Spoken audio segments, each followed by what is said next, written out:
The hottest new autumn game, Thorns of a Moonless Night, lets players take on the role of Claire, a brilliant commoner girl, and pursue a love story with three handsome young men. The game's most iconic ad shows the main villainess Penelope holding Claire hostage as the three male leads confront her. On a massive screen in the middle of the city, the three handsome bachelors were on full display. Their slogan echoed, "Don't be afraid. This time, we'll be the ones to protect you." A group of fangirls waiting for the crosswalk lights stared up at the screen, their eyes sparkling. They were so busy drooling over the fictional pretty boys that they didn't even notice the light turned green. Just then, a cool, aloof voice came from behind them. "Excuse me, could you move?" The girls snapped out of it and shuffled aside, embarrassed. As the cool beauty walked past, one of the fans noticed her earrings.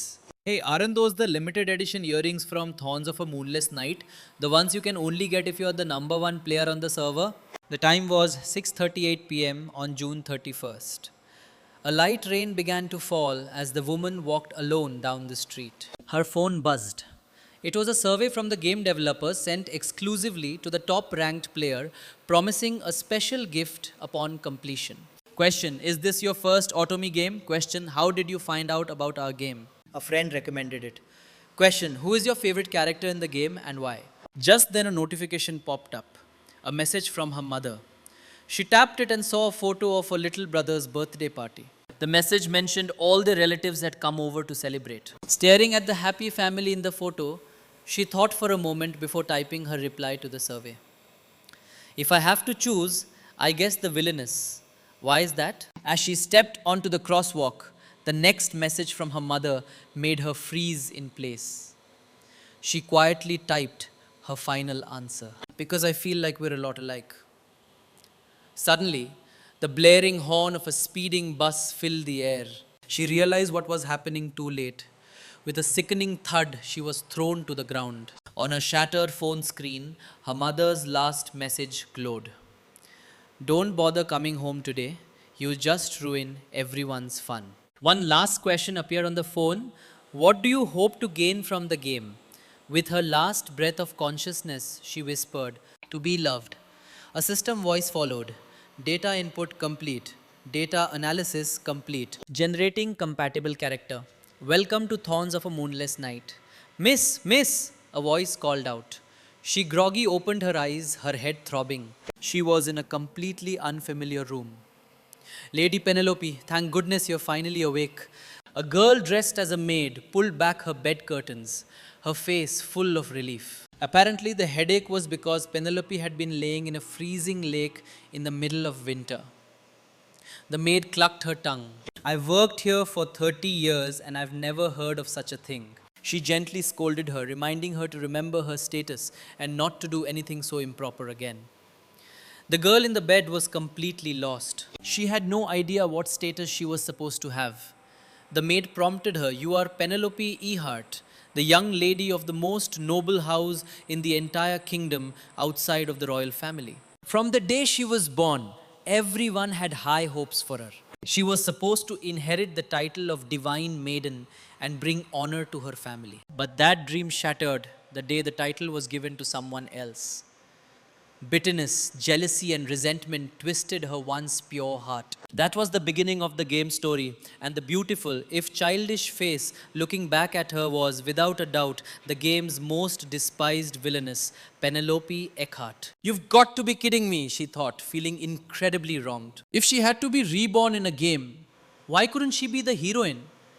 Do the damn devs hate their biggest spenders this much? While she was lost in thought, a few maids came in and started getting her ready, informing her that today was a rare family dinner and she had to be on her best behavior.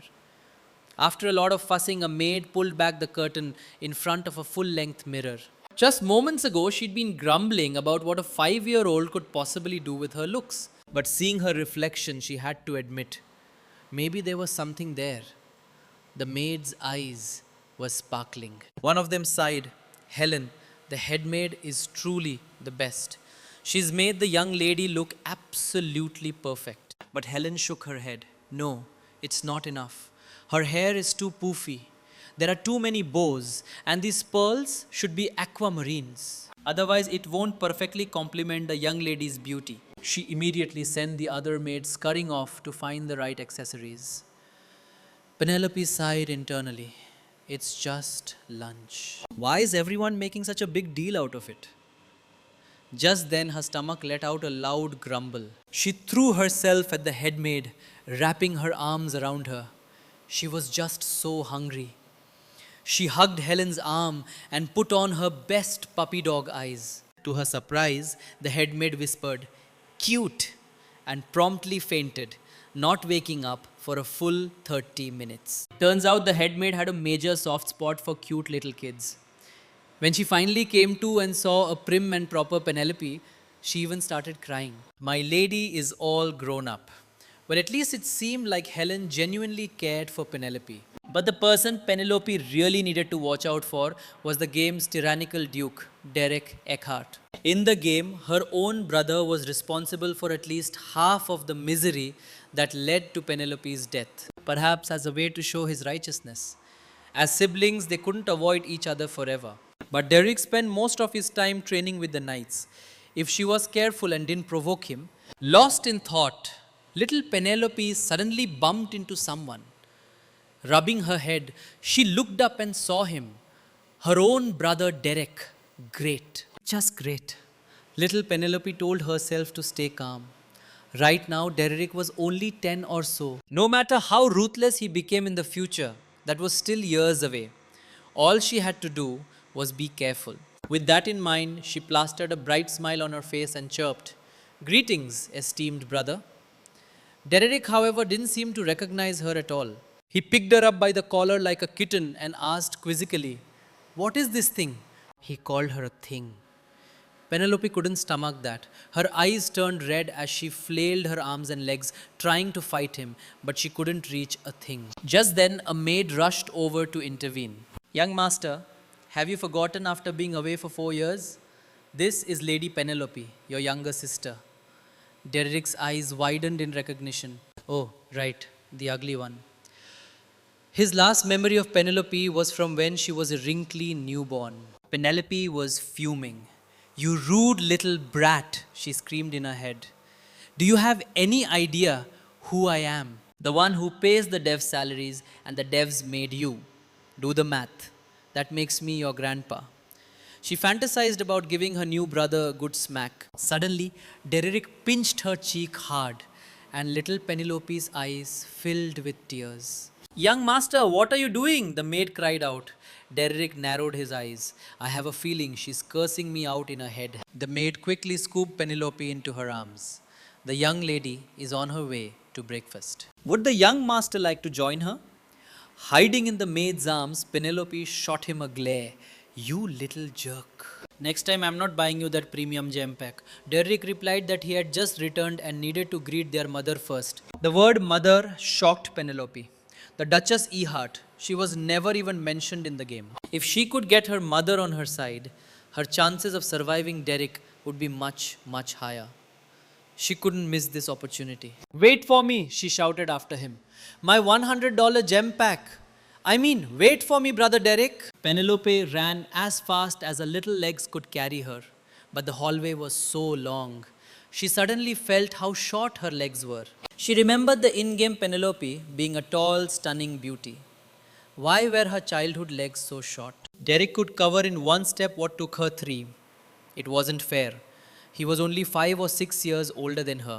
Up ahead, her brother called out, "Mother, it's time for breakfast." A stunningly beautiful woman appeared. Penelope gasped. She's a total bombshell and so grand." Their mother looked at little Penelope and asked, "Why are you so out of breath? Did you run all the way from your room?" Then she swept Penelope up in her arms for a hug and a kiss. Her brother stood by looking unimpressed. "Mother, you spoil her too much." But their mother just smiled fondly. "Little children are meant to be spoiled, aren't they, my sweet Penelope?" Penelope was completely melting in her mother's embrace. Her mother then teased, "I wish Derek would act this cute with me sometimes." Penelope chimed in, "Yeah, exactly." Derek immediately bristled. "Please don't say such ridiculous things. I am here to escort you to breakfast." Little Penelope savored the warmth of her mother's hug. But another image flashed in her mind, a furious woman screaming at her, "Get out! How dare you still show your face here if it weren't for you? If only I had never given birth to you." "Wake up, time to eat." Her brother gave her a little flick on the forehead. "Huh? What happened?" she mumbled, rubbing her head. Her mother looked at her worriedly, asking if she'd had a nightmare. She had been muttering, "I'm sorry," in her sleep. Penelope said she didn't know. Were those images from her past life? Who was that woman? What kind of person had she been?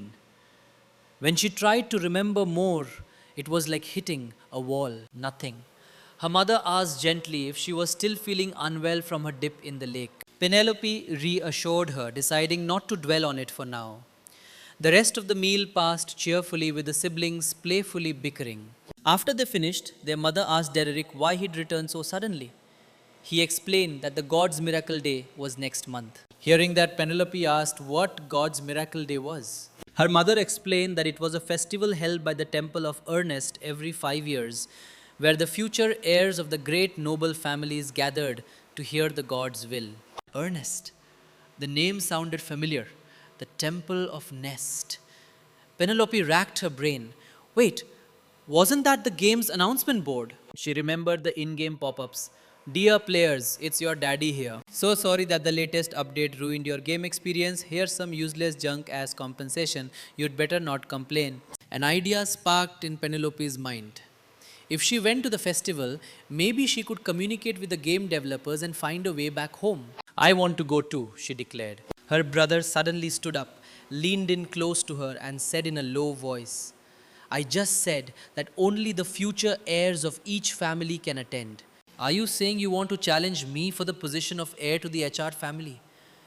His hand drifted to the hilt of his sword. Crap, she'd gotten carried away. Penelope quickly pushed his sword back into its sheath and played dumb. "What are you talking about, brother? I don't understand. I just want to go out and have some fun."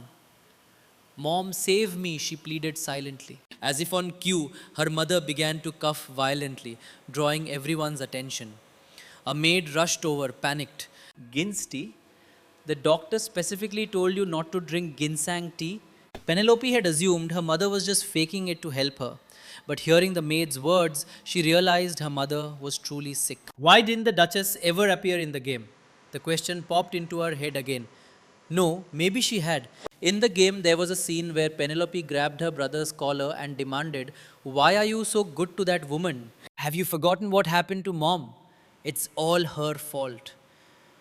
Derek had shoved her away, yelling, "Enough! Stop blaming others. You were the one who killed Mother." In the original story, Penelope used all her powers to try and heal her terminally ill mother, but nothing worked. As she cried, her mother comforted her. "Don't be sad. It's the God's will, not your fault." She told Penelope that she was a gift from the gods. With those words, her mother passed away. Penelope had screamed, "No, Mom, it's all my fault. It's because I'm not the real divine maiden. So my blessings didn't work. Because I'm a fake, Mom died." Losing her divine power had made Penelope powerless to save the person she loved most. The pain never faded, and eventually it twisted into rage directed at others. It was the only way she could keep going. That's why she was so cruel to Claire, such a sad, pathetic villain. Remembering this, little Penelope's eyes filled with tears.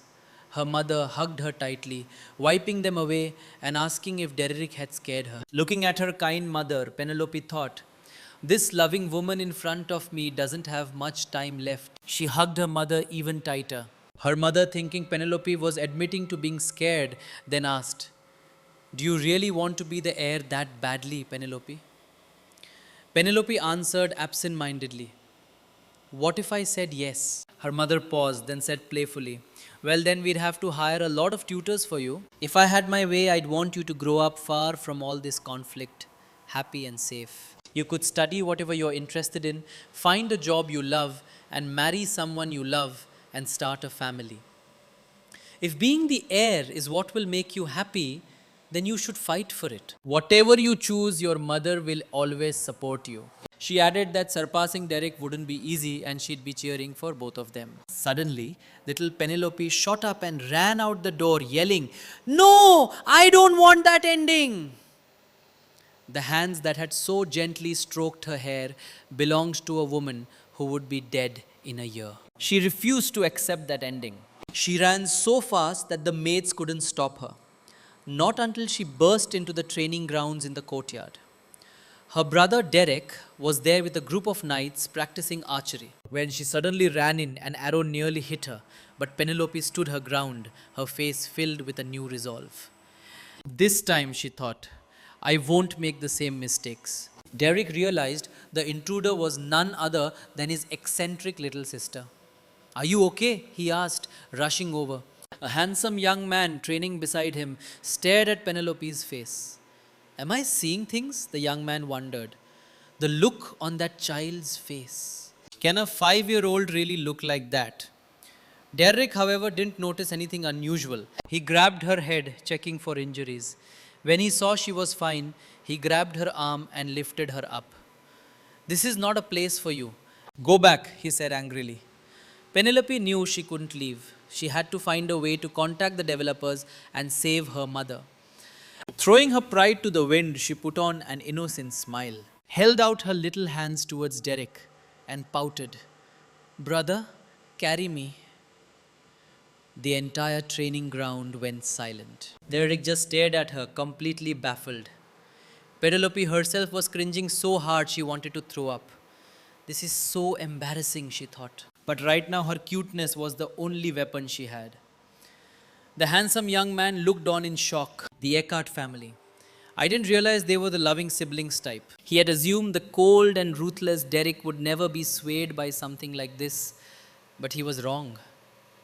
Although Derek was trying his best to look annoyed, he was taking deep breaths. He was clearly flustered. Not knowing what Penelope was planning, Derek sighed, picked her up like a sack of potatoes, and deposited her outside the training grounds. It's dangerous in here, don't come in again, he said before turning and walking away.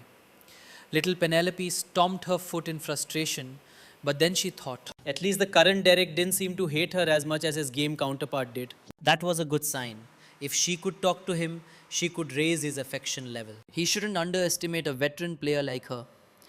The next morning, with a secret plan in mind, little Penelope snuck back into the training grounds. Brother, have some water. Brother, I tried baking cookies. Have one.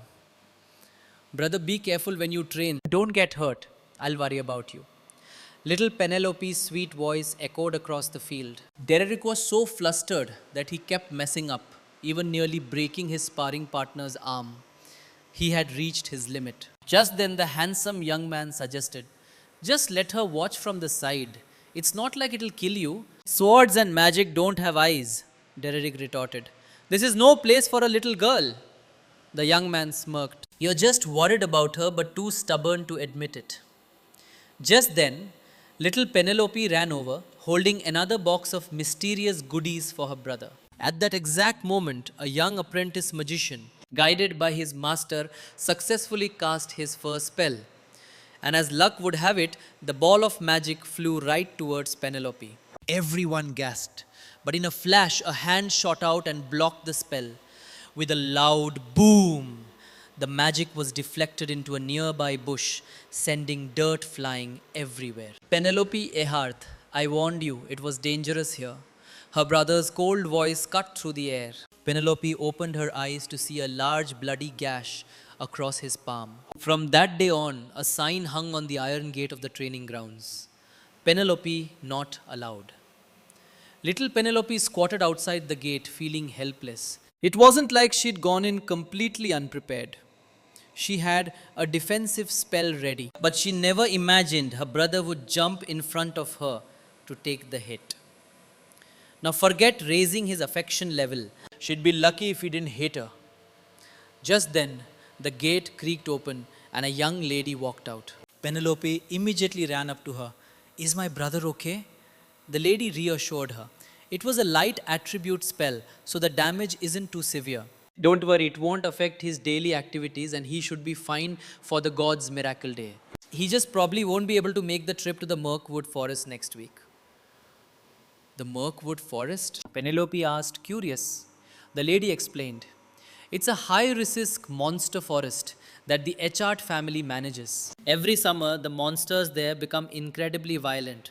But it's also the only time a flower called the Tears of Ernest blooms. Magical armor made from it can block one fatal blow for its owner. It's an extremely rare material. If the young master had that, his hand would heal much faster. Before the lady could finish, Penelope had vanished. A short while later, she was in the family library. She remembered it now. The Mirkwood Forest was a dungeon in the game that only Maxwell players could enter. It was so difficult it had even trended on social media. But if you had a certain item, you could clear it without taking any damage. Little Penelope exclaimed. She had found the instructions for making the item in a book. Derek, just you wait, she thought with a grin. I'm going to bring you the tears of Nest, and you're going to owe me big time.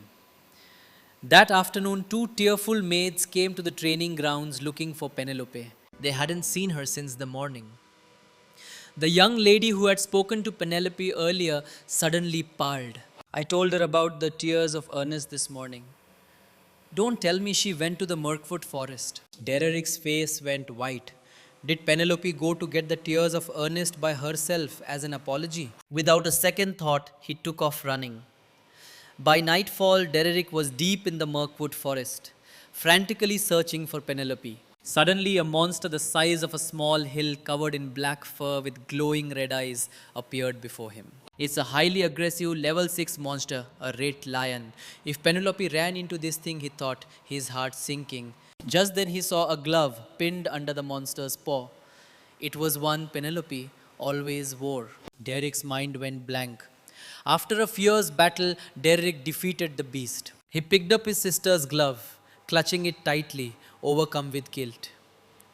But just then, he heard Penelope's voice. He raced towards the sound and found her sitting on the ground, covered in dirt and rubbing her head. Seeing her brother, Penelope's face lit up, but he just started yelling at her. What are you doing here? Do you know how dangerous this place is? I thought you were dead. Penelope just grinned sheepishly. I'm sorry, but look, I found the flower you wanted. So, can you not be mad at me anymore? With that, she passed out. Back home, the doctor confirmed Penelope was fine, just exhausted. She would be okay after some rest. Their mother was terrified when Derek told her about the level 6 monster he'd encountered. Everyone said Penelope was incredibly lucky. The truth was, the monster guarding the tears of Ernest was high level. But you could use a paralysis potion to stun it for 3 seconds. Then use a specific movement pattern to glitch it out. Basically, she had exploited a bug. Penelope was just glad the game world had copied over the bugs too. After sleeping for a whole day and night, Penelope finally woke up to find her brother slumped over her bedside, where he had been watching over her the entire time. It looked like her gamble had paid off. She'd successfully raised his affection level, remembering how he'd suddenly appeared in the forest and how worried he'd been. She felt a strange warmth. For a moment, it felt like the boy holding her wasn't the cold-blooded Derek from the game, but a real brother who cared for his little sister. Stroking his hair, she thought, as long as mother doesn't die, the real Penelope won't turn into that monster. Maybe they could have been like normal siblings. She decided she'd stick around a little longer, just until she could give him his real sister back.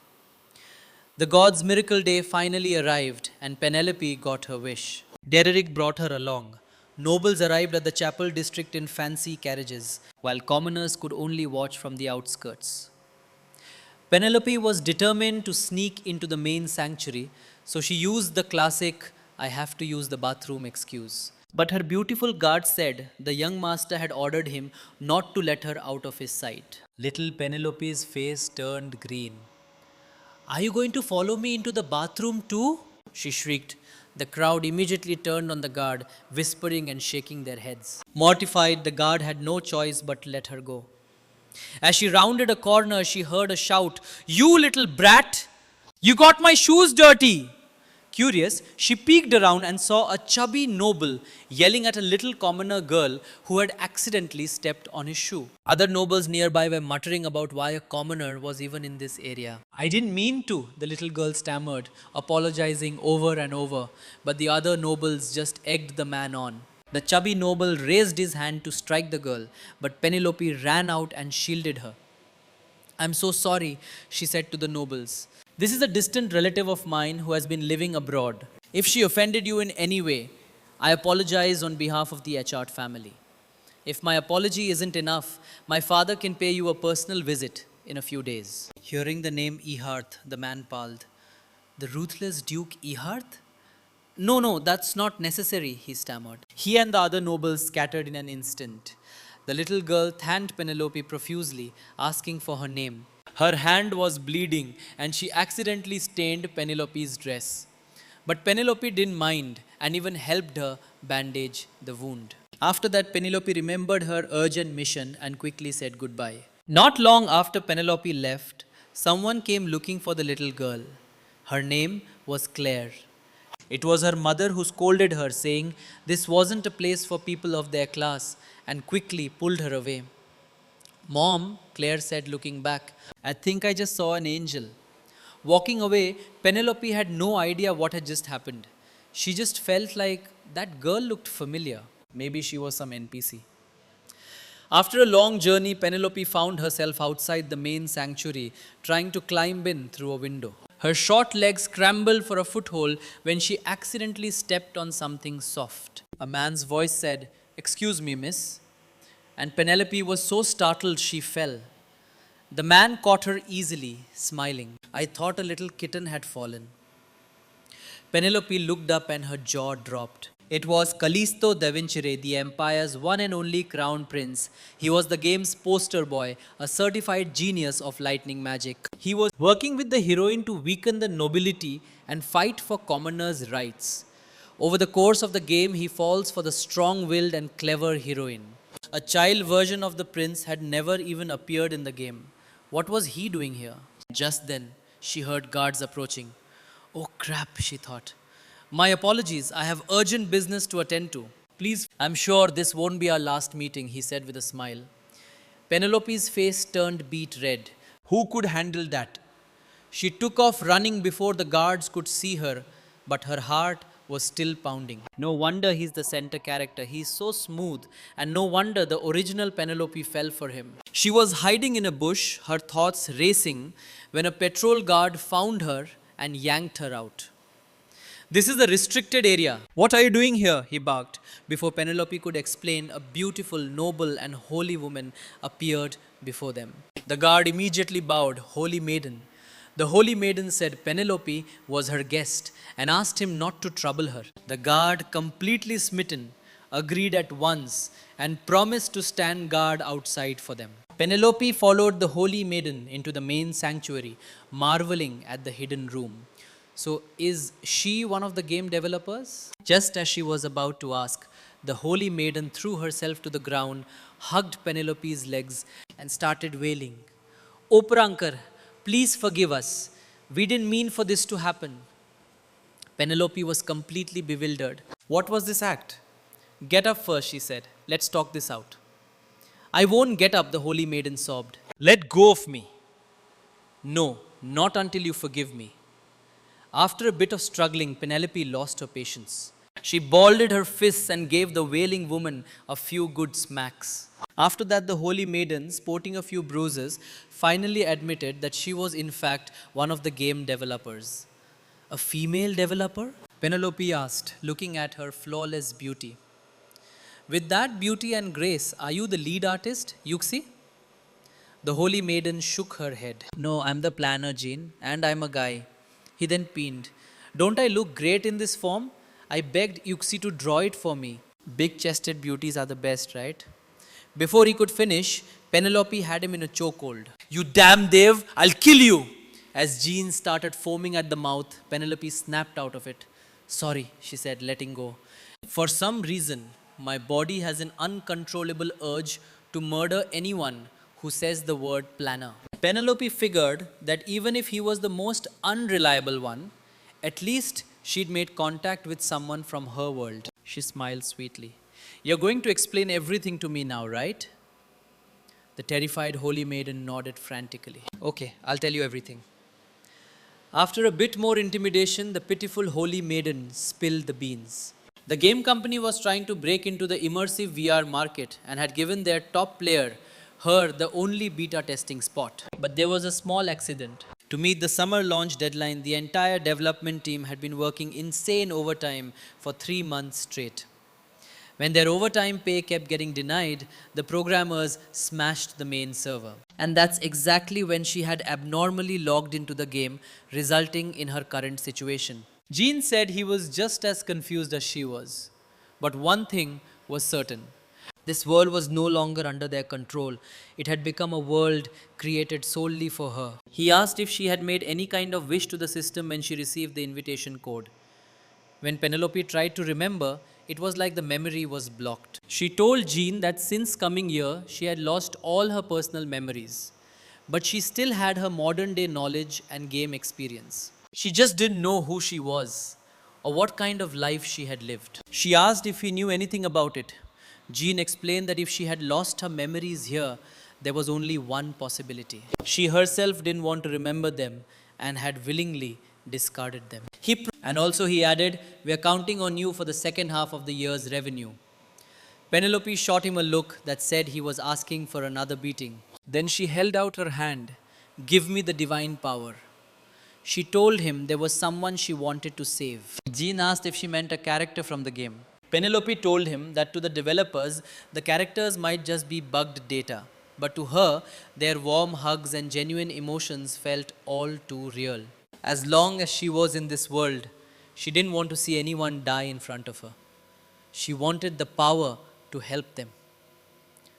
Jean stared at her for a moment, then said, "Follow me." In the name of the goddess Ernest, I swear to be her eyes, to see all that is beautiful, to be her hands, to fight all that is unjust. I will love this world with all that I am, and in turn be loved by the world. When the ritual was over, Penelope walked out of the sanctuary and ran right into the prince who had rushed over. I just received a divine message that the true divine maiden has been born, he said, breathless. I prayed that I would see you again, and it seems the goddess heard my prayers. While the prince was chattering on, Dari appeared. He greeted the young prince formally, then turned back to Penelope with a scolding look. Penelope quickly apologized and Dari started to lead her away, but the prince grabbed her hand. Please become the future empress of this empire. Penelope was stunned. He had to be lying. His words were sweet, but the smile never reached his eyes. He was willing to propose to a girl he had no feelings for, just because of her divine maiden title, only to cast her aside later, like in the game. He was a total scumbag. But just then, her brother Derek pulled Penelope behind him. My sister is still young. It is too early to speak of marriage. Please do not joke, Your Highness. The prince pulled Penelope back to his side. Sir Ehart, I don't recall asking for your opinion. And so began the tug of war. Derek said Penelope didn't agree either. The prince said that even as a brother, he had no right to decide for her. Then they both turned to Penelope. What do you think? Penelope was on the verge of tears. She was being held in the most awkward, uncomfortable position, suspended between them. You two can argue all you want, but what does it have to do with me? My feet aren't even touching the ground, she wailed. What should have been a dramatic, heart-pounding love triangle scene felt more like being rescued from a flood like a stranded piglet. Could you too? She asked tearfully. Please deal with my current embarrassing situation first. They both misunderstood, pulling on her even harder. Finally, the prince seemed to get it and let her go, suggesting they settle things with a duel. But then they decided a sword fight might be too bloody for a lady's eyes. So the prince proposed they play cards instead. Penelope was flabbergasted. What was happening? Apparently, a card game called Camille Cards was all the rage. legend. The Holy Maiden introduced it to the empire and it became an instant hit with everyone from the king to 3-year-old commoners. Derrick agreed that a duel with camel cards was more appropriate. The prince explained the rules. There are 53 cards in a camel deck, one of which is the dark goddess Alina. We deal the cards, discard any pairs we have, and then take turns drawing one card from the opponent. If it makes a pair, we discard it. The first person to get rid of all their cards wins. After listening carefully, Penelope couldn't believe her ears. This was this was just old maid. Let the Penelope Championship begin, a makeshift announcer declared. The first annual Old Maid Ahim Camel Card tournament is now officially underway. Jacked, Penelope shouted, "You almost said Old Maid Tournament." The announcer explained that was the original name of the game, but the Holy Maiden found it distasteful and had it changed. Penelope gritted her teeth. Of course, it was that jerk. Even if she was the villainess, the marriage of the esteemed Lady Aharth was being decided by a children's card game. They had to be joking. The game began. The prince drew first, picking the Altina card, the old maid from Derrick's hand. Penelope thought, well, at least Derrick has a permanent poker face, so it's hard to read him. But just as she thought that, a field of colorful flowers bloomed behind Derrick. Seeing this, the prince immediately switched his choice to another card. Flowers behind Derrick instantly withered and died. How are we supposed to play like this? Penelope screamed internally. Derrick, get it together. Stop blooming flowers and stop wilting. Everyone can read you like a book. They were definitely going to lose at this rate. Penelope decided she had to do something. She ran up to Derrick, gave him a quick peck on the cheek, and whispered in his ear, "Go, brother, go. You have to win. You are the best." She continued to cheer him on from the side. Derrick immediately perked up. Penelope figured if he just kept blooming flowers, the prince wouldn't be able to tell his emotions from the background.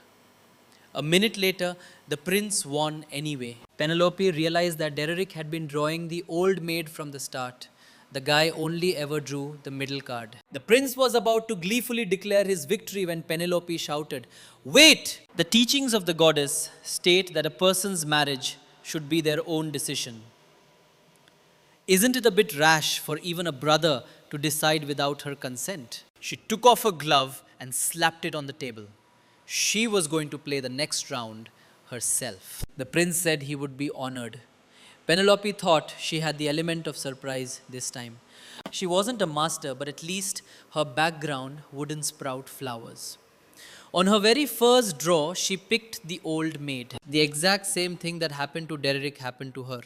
The prince won easily again, remarking that the siblings were truly two peas in a pod. Well, the prince said cheerfully, "Since the person in question has now agreed, I suppose the next step is to meet the parents, isn't it?" And just like that, with the ridiculous game of old maid, she had lost herself. Sitting in the carriage, Penelope's heart hammered in her chest. Her brother was in another carriage, meaning she had to face the smiling tiger of a prince alone. Finally, she worked up the courage to ask, about the marriage thing, are you sure you don't want to reconsider?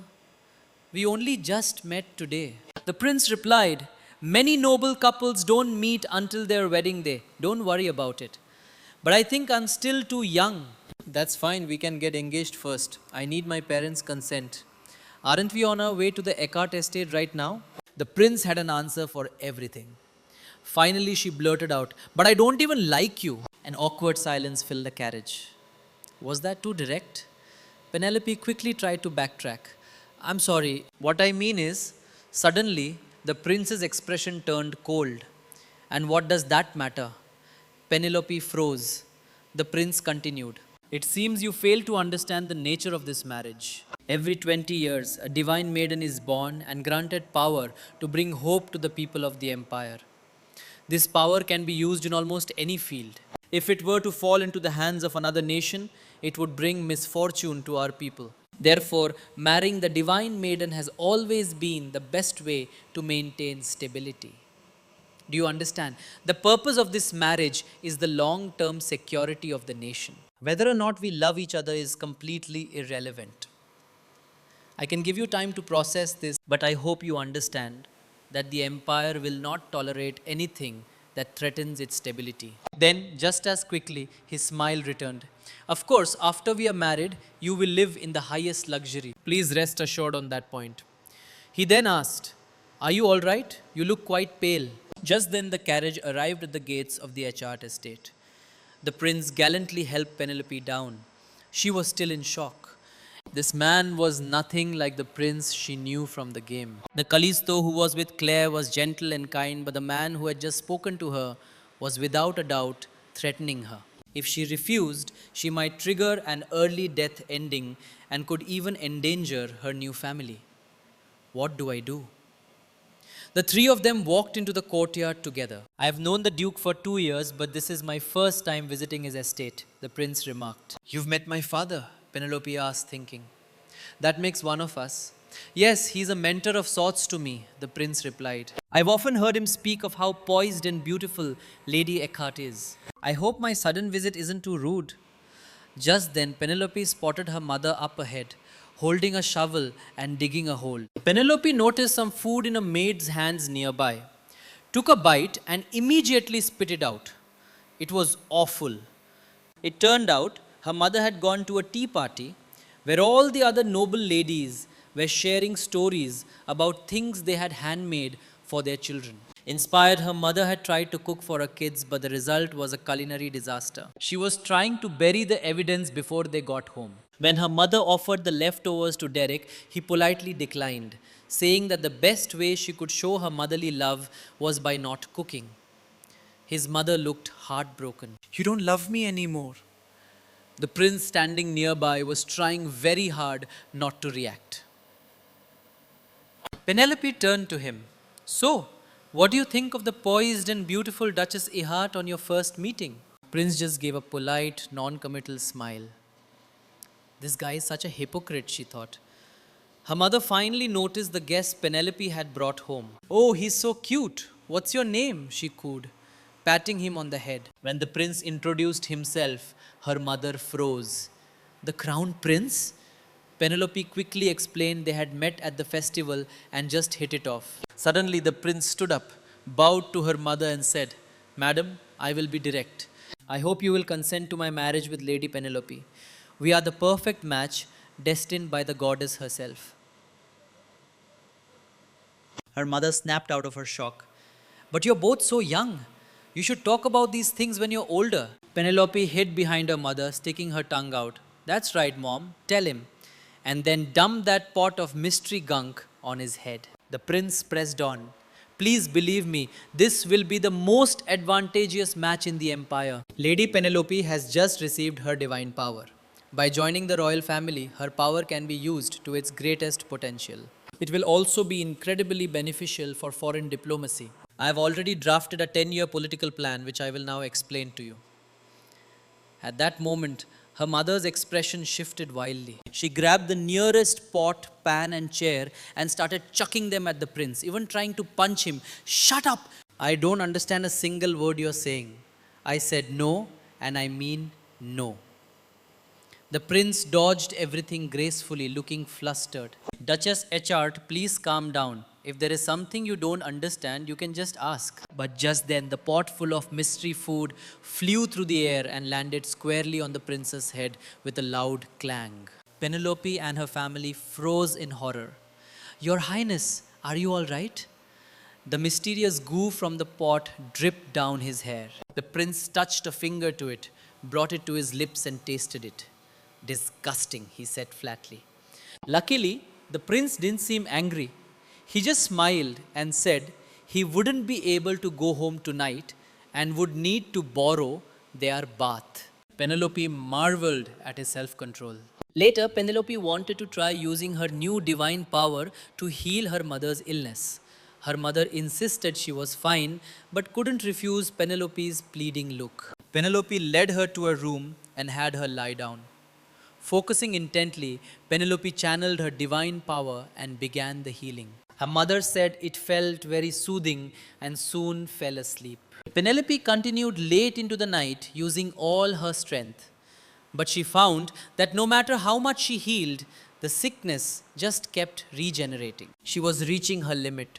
Suddenly, a strange, powerful light erupted from her mother, throwing Penelope back. When she looked down, she saw that her own hands were covered in a black, shadowy energy. That's when she realized no wonder the best doctors and healers in the empire couldn't cure her mother. They were treating the wrong thing.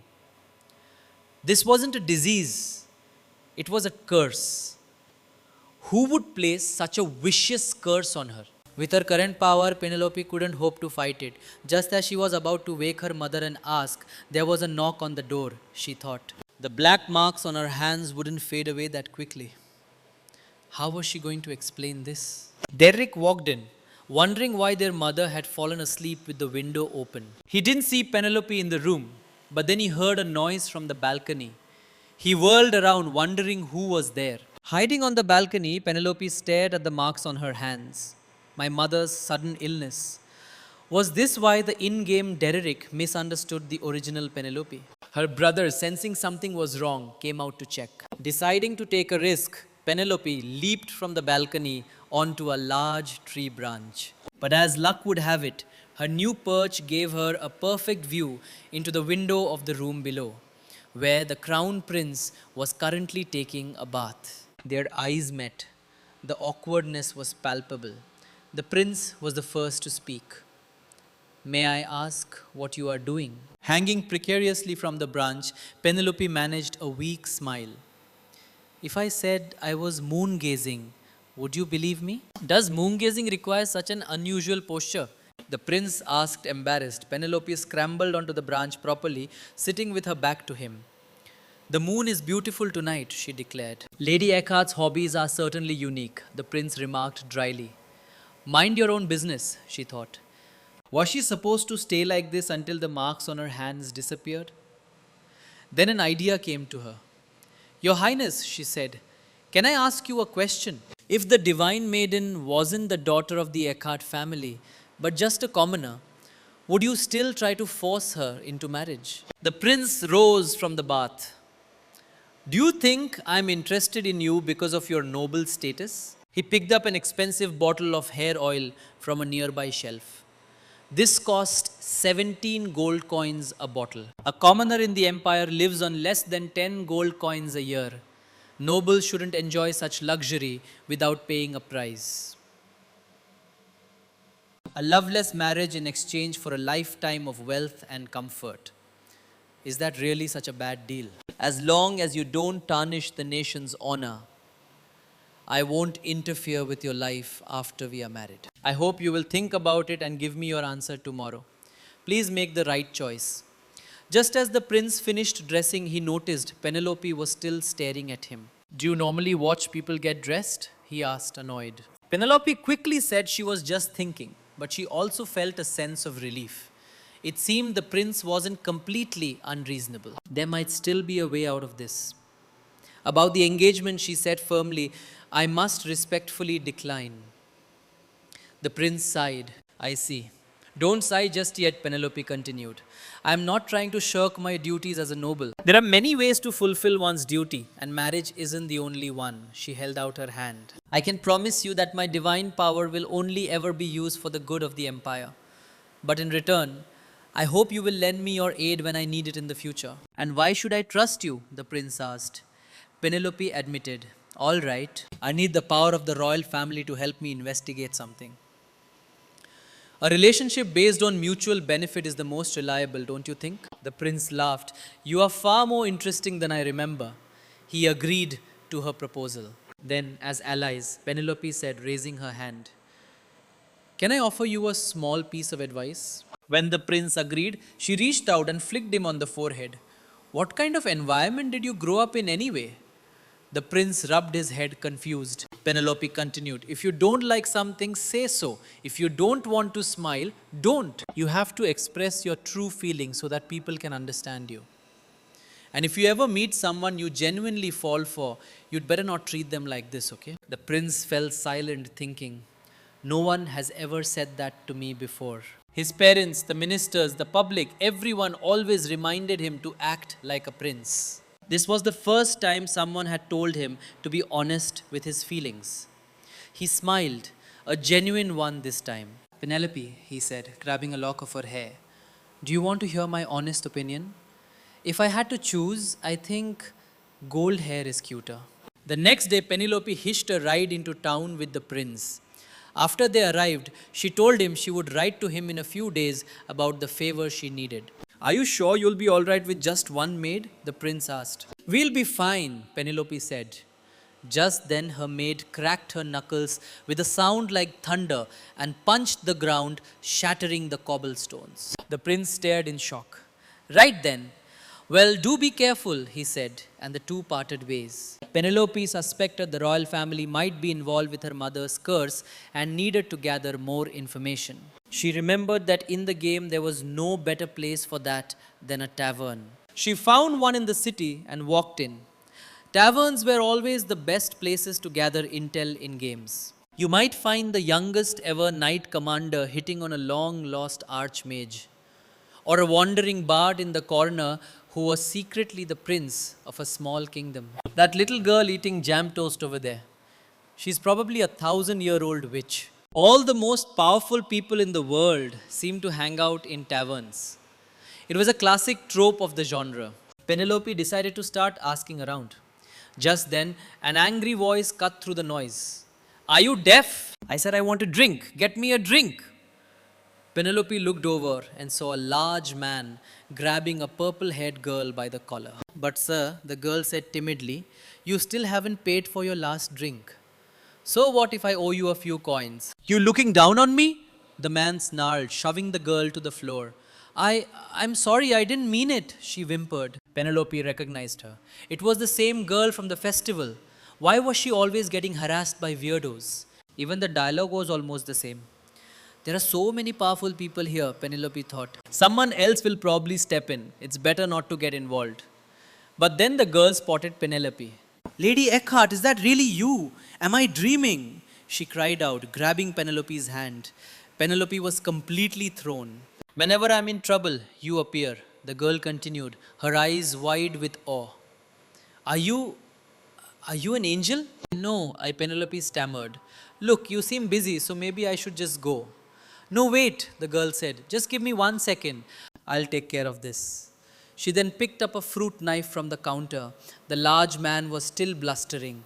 If you get on your knees and beg, maybe I'll consider. He trailed off as a sharp blade appeared in front of his face. The little girl's voice was soft but chilling. I have a very, very important guest right now that I absolutely cannot neglect. So, could you please leave? With a terrified, I'm sorry, the man scrambled away. The girl put down the knife and grabbed Penelope's hand again, her expression back to one of pure delight. Lady Eckhart, it's so wonderful to see you again. This must be fate. Penelope just sighed. Why do I always get tangled up with the weirdest?